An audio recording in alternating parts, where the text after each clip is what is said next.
महर्षि दयानंद सरस्वती जी ने गायत्री मंत्र के विषय में क्या कहा। क्योंकि महर्षि दयानंद सरस्वती जी जो थे वो गायत्री मंत्र की सबसे ज़्यादा जो कहते हैं प्रेरित लोगों को करते हैं, वो सबसे ज़्यादा प्रेरित गायत्री मंत्र के विषय में ही करते थे। तो महर्षि दयानंद जी महाराज के जीवन में कितनी ही घटनाएं ऐसी आती हैं जिनसे सिद्ध होता है कि वे गायत्री महामंत्र की उपासना में लगे रहते थे और दूसरों को भी वो गायत्री जप की ही प्रेरणा किया करते थे। बहुत काल तक वे ऐसे ही करते रहे, जो अपने हाथों से गायत्री मंत्र लिखकर भक्तों को भी देते थे तथा उन पर भी 1000 बार करिए गायत्री मंत्र का जाप या 500 बार करिए गायत्री मंत्र का जाप, इस तरह से लिखकर वो आदेश किया करते थे। और वो ये भी कहते थे कि आप पे अगर वैसे मुंह से बोल करके गायत्री मंत्र का जाप नहीं होता तो आप लिख करके कीजिए। यदि आप ध्यान लगा करके गायत्री मंत्र का जाप नहीं कर सकते हो तो लिख करके कीजिए गायत्री मंत्र का जाप। तो इस तरह से महर्षि दयानंद सरस्वती जी बहुत ज़्यादा गायत्री मंत्र के विषय में लोगों को प्रेरित किया करते थे। गायत्री मंत्र के इन्हीं बातों से पता चलता है कि महर्षि दयानंद सरस्वती जी गायत्री मंत्र के प्रति कितने प्रेरित थे और हर समय हर दम गायत्री मंत्र की ही उपासना में लगे रहते थे। महर्षि दयानंद सरस्वती जी ने पूना में एक व्याख्यान दिया था जो कि 1875 जुलाई 1875 में दिया था और उपदेश मंजरी नामक एक पुस्तक में छपा था। उसमें जो उनका भाषण था वो नित्य कर्म और जो मुक्ति हमें किस तरह से प्राप्त हो इस विषय पर था वो। तो उसमें महर्षि दयानंद सरस्वती जी ने गायत्री मंत्र को महामंत्र बताया था। देखिए, गायत्री मंत्र को वेद मंत्र या वेद माता, गायत्री माता ही वेद माता हैं, ये तो हमें अधिकतर शास्त्रों में वेदों में मिल जाएगा लिखा हुआ। वेदों में भी वेद माता गायत्री माता एक ही बताई गई हैं, लेकिन महामंत्र जो गायत्री मंत्र को बताया था ना, वो सर्वप्रथम महर्षि दयानंद सरस्वती जी ने ही बोला था। इसलिए सभी लोग, अब सब लोग जान चुके हैं कि गायत्री मंत्र ही महामंत्र है, इससे बड़ा कोई मंत्र नहीं है। इस संसार में यदि कोई सबसे बड़ा मंत्र है तो वो गायत्री मंत्र है, ये सब लोग जानते हैं। और अब महामंत्र के विषय में भी महर्षि दयानंद सरस्वती जी द्वारा सबको ज्ञात हो गया था।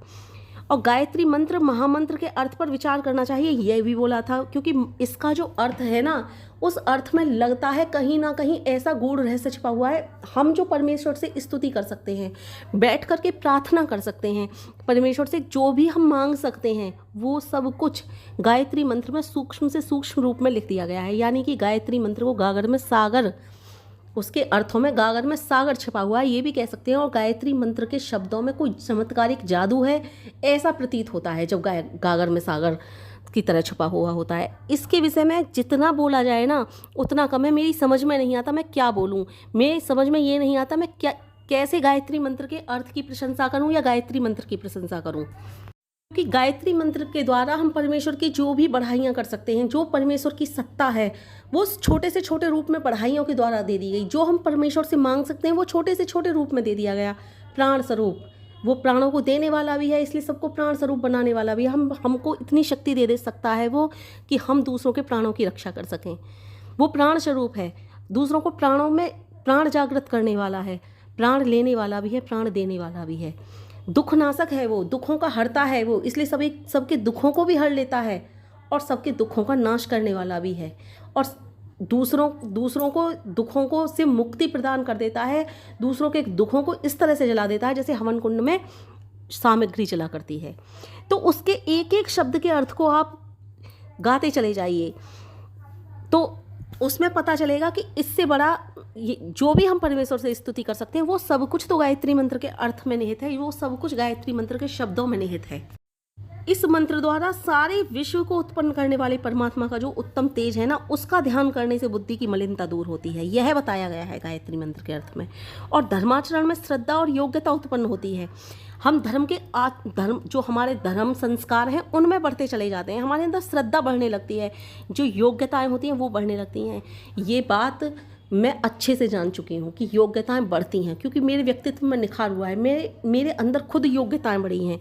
इसलिए जो गायत्री मंत्र का जाप करता है वो जान सकता है कि वास्तव में गायत्री मंत्र के जाप से श्रद्धा, योग्यता और धर्माचरण सभी बढ़ते हैं। दूसरे किसी भी मंत्र में इस तरह की गहरी सच्चाई नहीं दिखाई देती। तो ये सब कुछ महर्षि दयानंद सरस्वती जी द्वारा जिस तरह से कहा गया, मैं उन्हीं के शब्दों में बताती हूँ। उन्होंने कहा, गायत्री महामंत्र के अर्थ पर विचार करना चाहिए। इस मंत्र द्वारा सारे विश्व को उत्पन्न करने वाले परमात्मा का जो उत्तम तेज है, उसका ध्यान करने से बुद्धि की मलिनता दूर हो जाती है और धर्माचरण में श्रद्धा और योग्यता उत्पन्न होती है। दूसरे किसी मत में, प्रार्थना के मंत्रों में ऐसी गहराई सच्चाई नहीं नजर आती। पंच महायज्ञ विधि में गायत्री मंत्र को गुरु मंत्र लिखते हुए और यह बतलाते हुए कि गायत्री मंत्र तीनों वेदों में विद्यमान है, इस गायत्री मंत्र को सर्वोत्कृष्ट मंत्र लिखा है। तो ये सारे जो हैं बातें मैंने अभी आपको बताई, ये महर्षि दयानंद सरस्वती जी द्वारा लिखी हुई हैं। और उन्होंने कहा, प्राणो व बलम तत्प्राणित प्रतिष्ठितम तस्मादा बहुबल सत्यदोज यह इत्येवं वैशा गायत्र्याध्यात्म्यम प्रतिष्ठिता सा हैषा गयाम स्तरते प्राणा व गया स्तत प्राणाम स्तत्रे तदद गयाम स्तरते गायत्री नाम। इन वचनों का अभिप्राय है, अत्यंत श्रद्धा से जो गया संगत प्राण आदि में परमेश्वर की उपासना करने से जीवन की मुक्ति हो जाती है। प्राण में बल और सत्य प्रतिष्ठित है, क्योंकि परमेश्वर प्राण का भी प्राण है और उसका प्रतिपादन करने वाले गायत्री मंत्र है, जिसको गया भी कहते हैं, इसलिए कि उसका अर्थ जानकर श्रद्धा सहित परमेश्वर की भक्ति करने से जीव सब दुखों से छूटकर मुक्ति को प्राप्त हो जाता है। तथा प्राण का भी नाम गया है, उसको प्राणायाम की रीति से रोककर परमेश्वर की भक्ति के प्रताप से पितर अर्थात ज्ञानी लोग सब दुखों से रहित होकर मुक्त हो जाते हैं। क्योंकि परमेश्वर प्राणों की रक्षा करने वाले हैं, इसलिए ईश्वर का नाम गायत्री और गायत्री का नाम ईश्वर है। तो इस तरह के शब्द जो हैं, ये इन शब्दों को, जो भी श्लोक है ये, उनका अर्थ और जो शब्द श्लोक के हैं वो सब कुछ महर्षि दयानंद सरस्वती जी के थे। तो महर्षि दयानंद सरस्वती जी ने कहा है, जो प्राणी परमेश्वर की उपासना करते हैं उनको जीवन में मुक्ति मिल जाती है, उनको बल तो मिलता ही है और वो सत्य के रास्ते पर निकल जाते हैं, क्योंकि परमेश्वर प्राण हैं और प्राणों को देने वाले हैं और उनका प्रतिपादन करने वाले जो होते हैं उनको गायत्री मंत्र द्वारा प्राण उनको प्रतिष्ठित हो जाते हैं, उनको प्राणों की शक्ति मिलती है, इसलिए उसको गया कहा गया है। और गया का अर्थ एक प्राण देने वाला भी होता है। इस तरह से उन्होंने श्रद्धा सहित परमेश्वर की भक्ति करने से सब जीवों को दुखों से छुटकारा और मुक्ति प्राप्त होती है। ये सब कुछ महर्षि दयानंद सरस्वती जी ने कहा। तो महर्षि दयानंद सरस्वती जी कहते हैं कि गायत्री का नाम ही ईश्वर है और ईश्वर का नाम ही गायत्री। इसलिए इतने सुंदर शब्दों में महर्षि दयानंद सरस्वती जी ने गायत्री मंत्र की उपासना करके बताई है और सब दुखों से छुटकारा देने वाला गायत्री मंत्र को बताया है। महर्षि दयानंद सरस्वती जी ने अपने व्याख्यान में गायत्री जबकि प्रेरणा करने को कहते थे, गायत्री जबकि प्रेरणा दूसरों को देते थे, और इन सब बातों को उन्होंने सत्यार्थ प्रकाश में गायत्री जप की जो कही है, उन्होंने वहाँ पर गायत्री जप की आज्ञा भी दी है। सत्यार्थ प्रकाश पुस्तक है, उसके तृतीय समोल्लास में महर्षि दयानंद सरस्वती जी ने लिखा है कि जंगल में अर्थात एकांत देश में जाकर सावधान होकर जल के समीप स्थित होकर नित्य कर्म करता हुआ सावित्री अर्थात गायत्री मंत्र का उच्चारण, अर्थ, ज्ञान और उनके अनुसार अपने चाल चलन को करें, परंतु यह जप मन से करना उत्तम है। न्यून से न्यून 1 घंटा तो अवश्य करें।